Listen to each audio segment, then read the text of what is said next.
शख्सियत मिर्जापुर से है, श्री अंगद मौर्य जी को एक बार खड़े होकर के जोरदार तालियों से मैं मंच पे इनवाइट करता हूँ। एक बार सभी लोग, तालियों में जान होती है, मर्दों की जान होती है। तालियां बजाते हैं तो दिमाग के ताले खुल जाते हैं। तो तालियां तालियां तालियां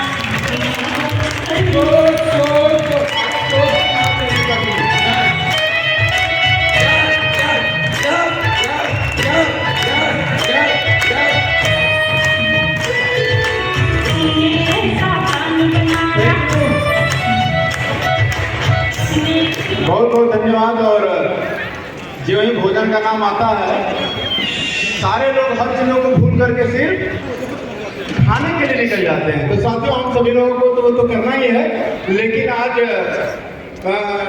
डीसी सर का जो एक बातें आई हम लोगों के अंदर, जो उनसे एक ज्ञान मिला, जो प्रेरणा मिला है, साथियों उन सब चीज़ों को हमें अमल करना तैयार है ना। तो साथियों, मेरा नाम अंगद प्रसाद मौर्य, मैं चंदौली डिस्ट्रिक्ट से हूँ। स्टूडेंट लाइफ में मैं आरएसएम को ज्वाइन किया था एक अनजान व्यक्ति के माध्यम से, और बाद में मेरे सीनियर आदरणीय श्री दरोगा सर, आदरणीय श्री डी कुमार सर, इन लोगों से मुलाकात हुई और आरएसएम के विजन गहराई और इसके दूरदृष्टि को जानने का मौका मिला। और साथियों, मैं जितना आरएसएम में कमजोर था, मेरे जैसा कमजोर कोई नहीं मिलता। शरीर से मैं बात नहीं कर रहा हूँ, मैं बात कर रहा हूँ बोलने के मामले में, मैं बात कर रहा हूँ अपने समाज में फैशन करने के मामले में, मैं बात कर रहा हूँ साथियों, बहुत सारी कमियों से मैं भरा हुआ था।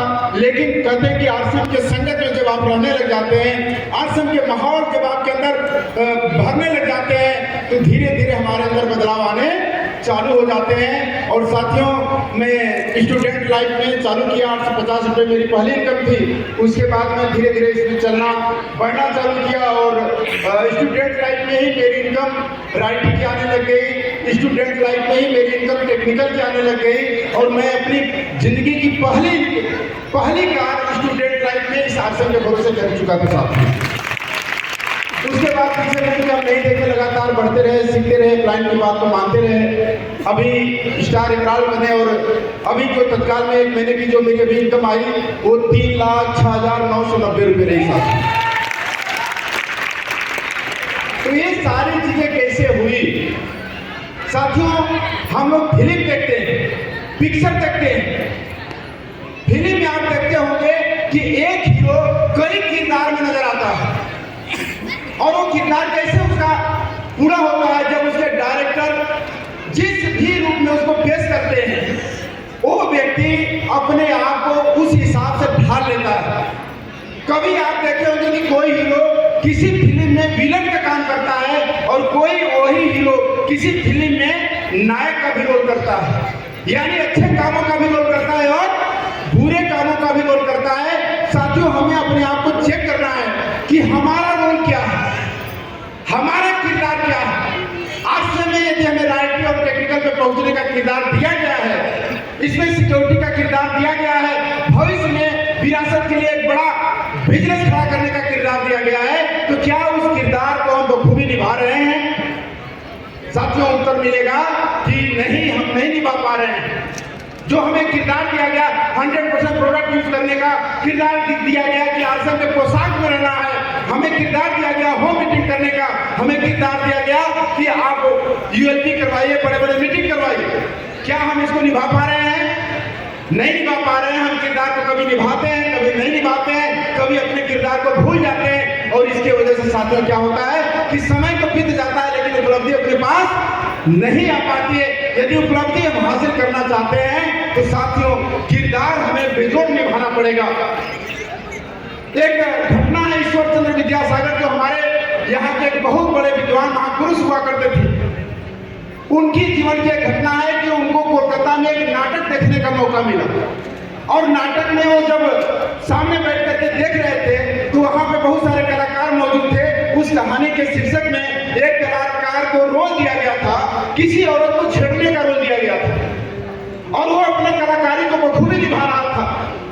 तो बैठे बैठे ईश्वर चंद्र विद्यासागर उस घटना में इतना डूब गए कि उन्हें पता तक नहीं चला कि यार ये हकीकत हो रहा है या फिर ये नकली मिलावट हो रहा है, नाटक हो रहा है। लेकिन वहां का जो कलाकार था अपने किरदार को इतना बखूबी निभाया कि धीरे धीरे साथियों सारे लोग उसमें डूब गए। लेकिन उसका किरदार क्या था? निगेटिव किरदार था, औरत को छेड़ने का किरदार था। अब वह घटना आगे बढ़ रही थी, उसी दौरान जो है वो व्यक्ति औरत के घर में चोरी से घुस जाता है और उसको छेड़छाड़ करने लगता है। और ईश्वर चंद्र विद्यासागर इतने विद्वान आदमी को सहन नहीं कर पाते हैं और वो नीचे से उठते हैं, स्टेज पर जाकर के अपने जूता निकाल करके उस किरदार को कई जूता रख देते हैं। सब भीड़ देख करके बहुत धक्का और हैरान हो जाती है, क्यों यार इतना बड़ा विद्वान आदमी ऐसा करके कैसे कर सकता है। और जिस व्यक्ति को जूता मारते हैं, जिस कलाकार को, वो व्यक्ति जूता खा के भाई साहब गाली गलौज नहीं करता है, जूता खा करके वो बड़ी खुश होता है, उनके पैर को पकड़ लेता है कि मैं आज मान लिया कि मैं आज कामयाब हूं। वो व्यक्ति कहता है कि मेरे को जो रोल दिया गया मैं रोल इतना बखूबी से निभाया कि इतने बड़े विद्वान भी यह सोचने के लिए, यह सोचना मुश्किल हो गया उनके लिए कि सही हो रहा है या गलत हो रहा है। मैं कामयाब हो गया, मैं धन्य हो गया, कितने बड़े विद्वान मुझे जूता मार दिया अपने उस कलाकारी के ऊपर। साथियों, इस घटना से मैसेज कितना बड़ा मिलता है कि क्या हमें जो किरदार दिया जा रहा है हम उस किरदार को निभा रहे हैं? नहीं निभा पा रहे हैं, कभी करते हैं कभी छोड़ देते हैं, जिसकी वजह से होता क्या है कि जहां पे मुझे जाना चाहिए, जो बनना चाहिए, वो जो हम बन नहीं पाते।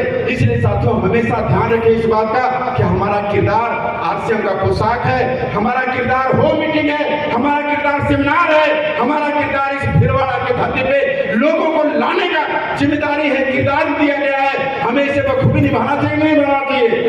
यदि इसको हम निभाते रहेंगे तो दुनिया की कोई ताकत साथियों हमें आगे बढ़ने से नहीं रोक पाएगी। तैयार हैं? जब हम चलते हैं करते हैं तो बहुत सारे लोग हमारे अवरुद्ध बनते हैं, रोकने वाले बनते हैं, मना करने वाले बनते हैं, और कई बार हम उनकी बातों में आकर के क्या हो जाते हैं, रास्तों से भटक जाते हैं। तो साथियों इसके ऊपर मुझे एक कवि की कुछ लाइनें याद आ रही है जो मेरे को बहुत प्रेरित करती है, और वो 2-4 लाइनें मैं आपको सुनाऊंगा। तैयार हैं? जब कोई रोकता है टोकता है आपके रास्ते का बाधा बनता है, 2 लाइन जरूर याद रखिएगा। मुझको न रोकिए न नजराने दीजिए, मुझको न रोकिए न नजराने दीजिए, मेरा सफर अलग है मुझे जाने दीजिए। मुझको न रोकिए न नजराने दीजिए, मेरा सफर अलग है मुझे जाने दीजिए। ज्यादा से ज्यादा होगा, ज्यादा से ज्यादा होगा कि हार जाएंगे, ज्यादा से ज्यादा होगा कि हार जाएंगे, किस्मत मुझे भी अपनी आजमाने दीजिए।